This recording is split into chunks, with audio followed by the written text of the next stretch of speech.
ជំរាបសួរពុកម៉ែបងប្អូនថ្ងៃនេះយើងមានមុខម្ហូបមួយមុខ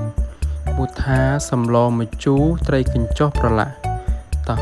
ឥឡូវយើងទៅមើលពីរបៀបធ្វើទាំងអស់គ្នាដំបូងយើងចាប់ផ្ដើមដាក់ឆ្នាំងដាំទឹក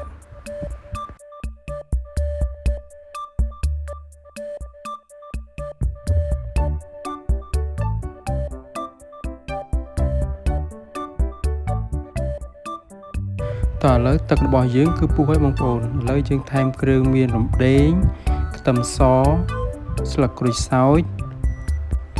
ហើយនឹងគល់ស្ក្រៃបន្ទាប់មកខ្ញុំបន្ថែមប្រហុកសាច់នេះចំនួនកន្លះស្ព្រា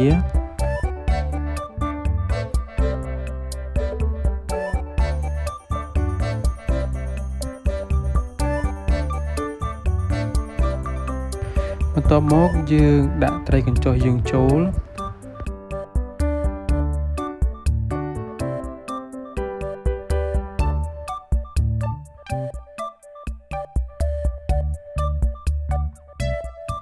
បន្ទាប់មកយើងបន្ថែមគ្រឿងមានដូចជាស្ករស1ចុងស្លាបព្រា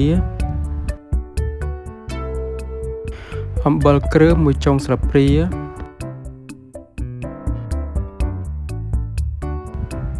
ប៊ីចេង1ចុងស្លាបព្រា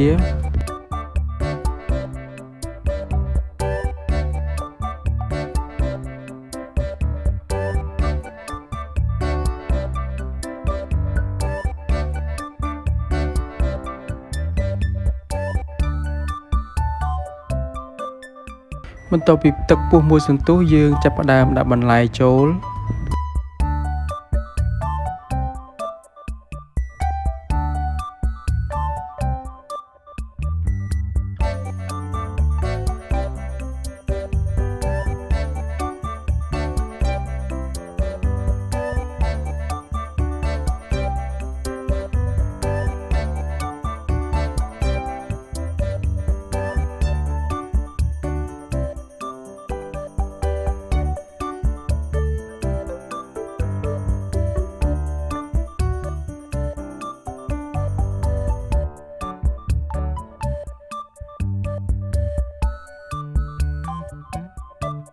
ជាចុងក្រោយយើងបន្ថែម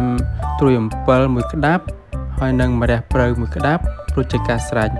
អរគុណពុកម៉ែបងប្អូនដែលតាមដានវីដេអូតាំងពីដើមរហូតដល់ចប់សូមអរគុណ